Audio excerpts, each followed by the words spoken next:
నమస్తే. ఇప్పుడు మీరు చూడబోతున్న వీడియో ఖచ్చితంగా మీకు ఉపయోగపడుతుంది, నచ్చుతుంది కూడా. మరి మీకు నచ్చిన విషయం నాకు తెలియాలి అంటే ఈ వీడియోని మీరు లైక్ చేయాలి, షేర్ చేయాలి, అలాగే మన ఛానల్ని సబ్స్క్రైబ్ చేయాలి. మీ సపోర్ట్ని నాకు అందిస్తారు కదా.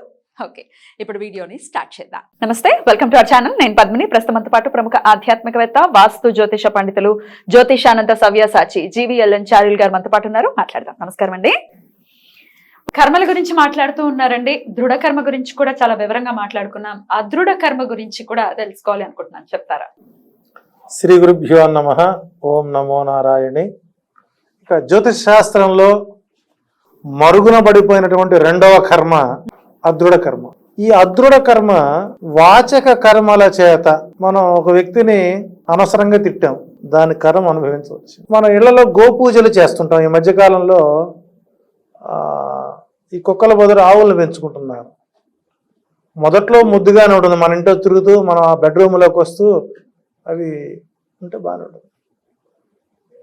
గో పూజ చేసేటప్పుడు కానీ లేకపోతే గోవులతో తిరిగేటప్పుడు కానీ సహజంగా మనం చేత్తో కొడతామో కర్రతో కొడతామో చేస్తుంటాం. ఆవు మీద దెబ్బ పడింది అని అంటే మన చేత దాని కర్మ 7 తరాలు దెబ్బతింటుంది. అందుకే గోవులను ఇళ్లలో పెంచొద్దు అని చెబుతాను. దానికి సంబంధించినటువంటి ఒక ప్రామాణిక శాస్త్రం కూడా ఉంది అదృఢ కర్మల్లో.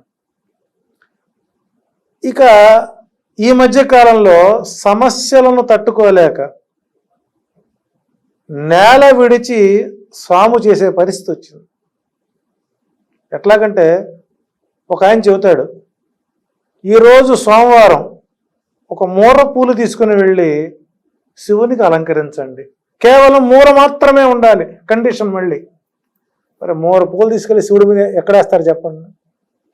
పెద్ద మూరస్ నష్టమే ఉంది. ఈ రోజున గోధుమ చపాతీలు చేసి ఆవుకు తినిపించండి. అంటే జీవరాశులు ఉన్నది మన కర్మల్ని పరిహారం చేయడానికైనా.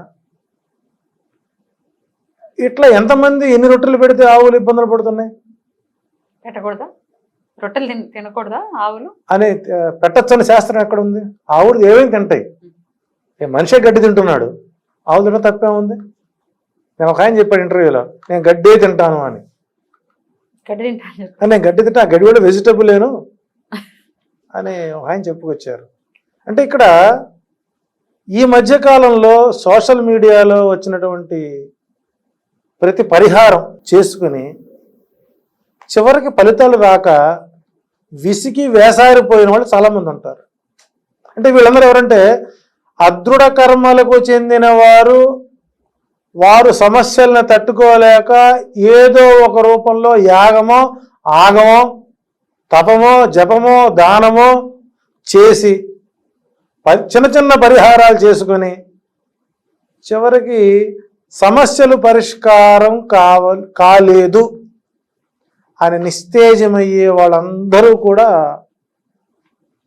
ఈ అదృఢ కర్మలు చేసేవాళ్ళు. ఎందుకంటే వ్యాధి ఒకటి, వాడే మందు ఒకటి. పెళ్ళి కాలేదు, పెళ్ళి కాకపోతే ఆంజనేయ స్వామి పెళ్లి చేస్తాడా? చెడుగా ఎవరికి పెళ్ళైందో వాళ్ళ దగ్గరికి పోయి నా పెళ్లి కావట్లేదని మొరబెట్టుకుంటారు, చేసుకున్నా పెళ్ళి అవుతుంది అంటారు. అంటే ఇక్కడ జాతకంలో వచ్చేటువంటి గ్రహ దోషాలకు చేసే పరిహారాలు వేరు, లౌకికంగా చేసే పరిహారాలు వేరు. ఇక్కడ వరలక్ష్మి వ్రతం జరిగింది, మొన్న జరిగింది కదా. దానికి ప్రామాణికత ఏంటి? వరలక్ష్మి వ్రతానికి ప్రామాణికత ఉన్నదా అంటే ప్రామాణికత లేదు. అది ఇష్టి అంటే కోరిక. సత్యనారాయణ స్వామి వ్రతం ఉంది, అది ఇష్టి కోరిక. అంటే ఇష్టితో చేసేవి కొన్ని, సమాజం కోసం చేసేవి కొన్ని, సహృదయంతో అందరూ బాగుండాలని చేసేటువంటిది వేరు. కానీ మనం ఏం చేస్తున్నాం? ఇష్టిని తీసుకొచ్చి జాతకాల గ్రహాలు మొత్తం సామూహికంగాను ఇలా చేయడం వల్ల ఎవరి సమస్యలు వారికి పరిష్కారం కాక ఎన్ని వందలు ఖర్చు పెట్టినా ఎన్ని వేలు ఖర్చు పెట్టినా చివరికి ఎంత ఖర్చు పెట్టినా సమస్య పరిష్కారం కావటం లేదు. ఏమిటో జ్యోతిష్యం అంటే చిరాకు పుట్టిపోయింది. రైట్, అట్లాంటివి వింటూ ఉంటాం. అయితే వాచక కర్మ చేత ఎక్కువగా ఈ వాచక అదృఢ కర్మ, వాచక కర్మల చేత, మానసిక కర్మల చేత అదృఢ కర్మ అనేది సంప్రాప్తం అవుతుంది. అవుతుంది. అయితే దాని నుంచి బయటపడాలంటే ఏం ఇక్కడ చేయాలి? ఉందా అసలు మార్గం ఉందా? ఈ రెండిటి నుంచి బయటపడడానికి అంటే మనం చేసినటువంటి కష్టం తప్పు మనకు తెలుసు. ఇప్పుడు మిమ్మల్ని అనవసరంగా మాట అనుకోండి, ఆ మాట మేము కనబడినప్పుడల్లా మీ మెమరీలో అది స్టోర్ అయ్యేంత కాలం ఉంటుంది. అలాంటప్పుడు నీ మనసు ఎవరి చేత గాయపడిందో